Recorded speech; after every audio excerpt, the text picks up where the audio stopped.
Assalamualaikum warahmatullahi wabarakatuh. Perkenalkan, saya Naufal Mahadika Dirantama dari Prodi Ekonomi Islam, kelas IC, mata kuliah Pengantar Usul Fikih, akan menjelaskan beberapa kaidah dalam fikih. Yang pertama adalah kaidah amr. Pengertian amr dari segi bahasa berasal dari masdar amaro ya'muru amron, yang artinya perintah. Sedangkan menurut istilah dari beberapa pendapat, salah satunya adalah menurut Ibnu Sukhi bahwa amr adalah tuntutan untuk berbuat, tapi ada yang mengatakan menyuruh melakukan tanpa paksaan. Makna asalnya adalah al-aslu fil amri lil wujub, yaitu asal dari amr adalah untuk mewajibkan. Seperti wa aqimus sholah, yang artinya adalah kewajiban untuk mendirikan sholat. Untuk dalil muamalahnya ada pada surat Al-Baqarah ayat 282. Bismillahirrahmanirrahim. Ya ayyuhalladzina amanu idza tadayantum bidainin ila ajalin musamman faktubuh. Yang artinya adalah, hai orang-orang yang beriman, apabila kamu bermuamalah tidak secara tunai atau secara hutang untuk waktu yang ditentukan, hendaklah kamu menuliskannya. Dan maksud dari ayat tersebut ialah agar ketika kita berhutang agar dicatat, agar tidak ada yang lupa sehingga tidak ada pihak yang dizolimi. Kemudian untuk kaidah fi'il amr ini tidak hanya perintah, namun ada juga kaidah tahdid atau untuk menakut-nakuti ataupun mengancam, yaitu pada surat Ibrahim ayat 30. Bismillahirrahmanirrahim. Qul tamatta'u fa inna fasirakum ilan nar, yang artinya katakanlah Muhammad, bersenang-senanglah kamu karena sesungguhnya tempat kembalimu ke neraka. Hal ini bukan berarti kita disuruh untuk bersenang-senang, namun fi'il amr ini bermaksud untuk mengancam ataupun menakut-nakuti kita agar kita lebih berhati-hati dalam melakukan aktivitas karena kita akan dimintai pertanggungjawaban. Kaidah selanjutnya adalah nahi. Pengertian nahi secara bahasa kebalikan dari fi'il amr, yaitu bentuk masdarnya dari nahya yanha nahyan, yang artinya mencegah atau melarang. Dalam Al-Quran disebutkan lebih sederhana, yaitu tuntutan untuk meninggalkan suatu perbuatan. Kemudian pada maknanya yaitu dari al-aslu fin nahyi litahrim, atau fi'il nahyi ini adalah menunjukkan sesuatu yang haram. Contohnya pada surat Ali Imran ayat 130 yang berbunyi Bismillahirrahmanirrahim. Ya ayyuhalladzina amanu la ta'kulur riba, yang artinya janganlah kamu memakan riba dengan berlipat ganda. Hal ini menunjukkan bahwa ayat ini melarang kita untuk memakan riba. Kemudian fi'il nahyi ini tidak semuanya berbentuk larangan, namun ada juga kaidah karohah atau makruh yang ada pada hadis Nabi, hadis riwayat Ahmad dan Tirmizi, wala tusollu fi a'tonil abil, yang artinya janganlah mengerjakan sholat di tempat peristirahatan unta.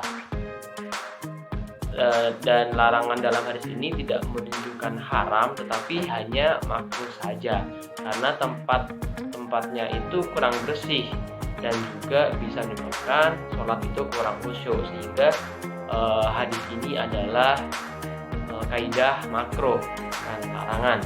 Kemudian untuk kaidah lain ada juga kaidah doa, misalkan dalam surat Ali Imran ayat 8. Bismillahirrahmanirrahim. Rabbana la tuzigh qulubana ba'da idh hadaitana, yang artinya ya Tuhan kami, janganlah engkau jadikan kami cenderung kepada kesesatan setelah engkau beri petunjuk kepada kami.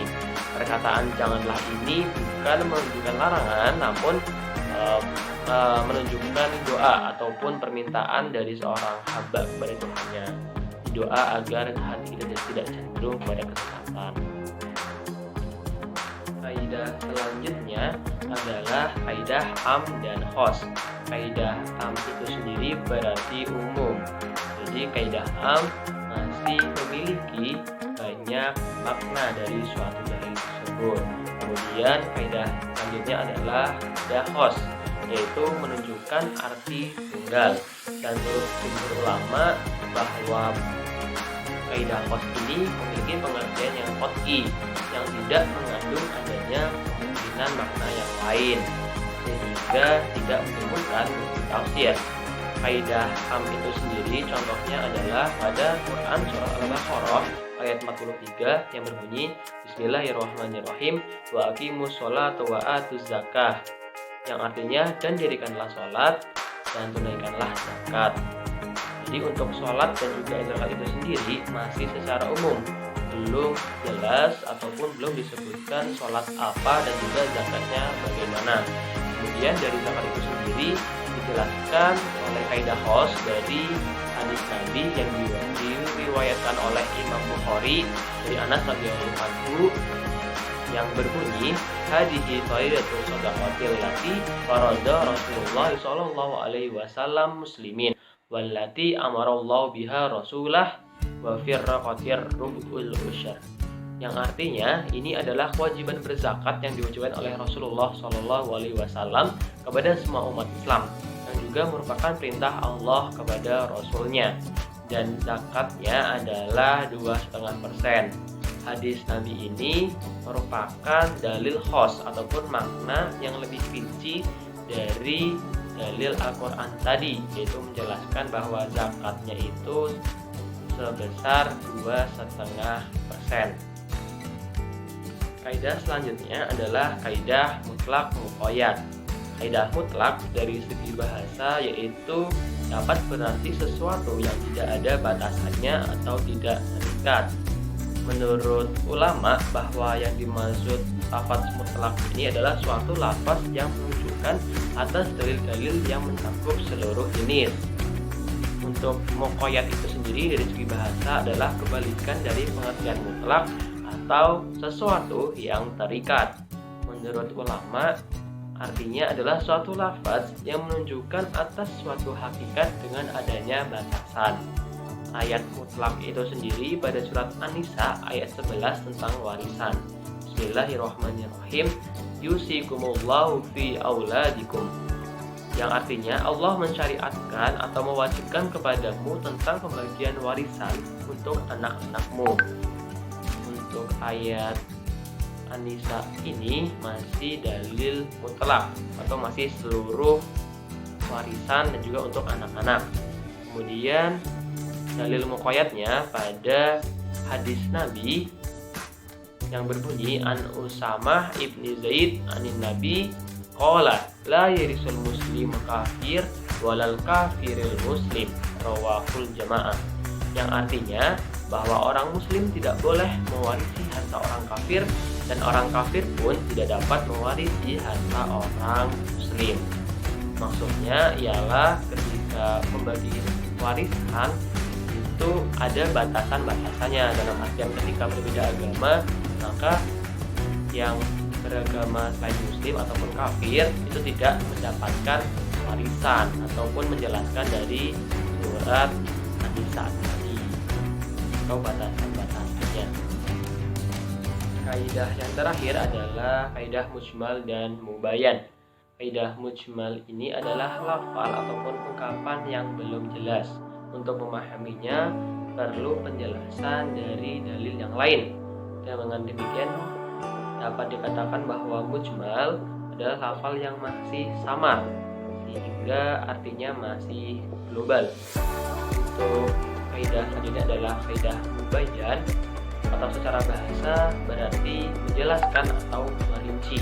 Sedangkan menurut istilah mubayyan adalah mengeluarkan suatu ungkapan dari keraguan menjadi jelas, sehingga suatu ungkapan yang masih mujmal atau masih samar pada mubayyan ini menjadi jelas. Untuk contohnya pada Quran surat Al-Baqarah ayat 103 Bismillahirrahmanirrahim wa atuz zakah, artinya dan tunaikanlah zakat.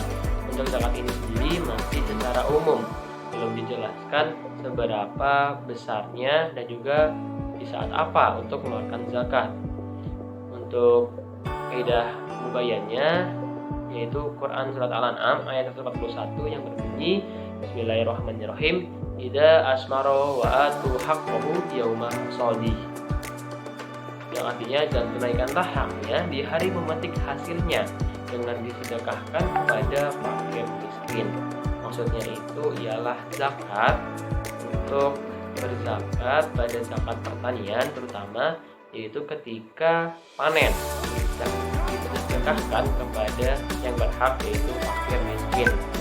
Untuk besaran zakatnya terutama zakat pertanian itu dijelaskan kembali oleh dalil hadis Nabi yang berbunyi bima saqatis sama wal uyun au kana asari jal busyar wa ma suqiya bin nafi nisful usr, yang artinya adalah tanaman yang diairi air hujan yaitu zakatnya sebesar 10%, sedangkan tanaman yang diairi dengan mengeluarkan biaya maka dikenai zakat 5%. Hadis riwayat Bukhari dan Ahmad.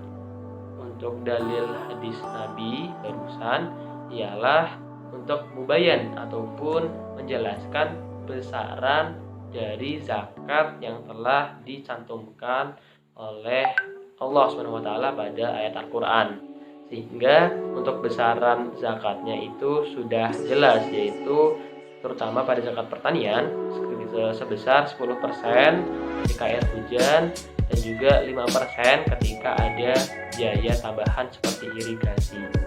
Cukup sekian penjelasan dari saya terkait kaidah-kaidah dalam fikih.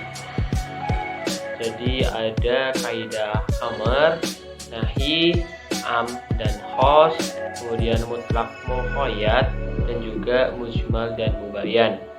Semoga bisa bermanfaat bagi semuanya. Terima kasih. Billahi taufiq wal hidayah. Wassalamualaikum warahmatullahi wabarakatuh.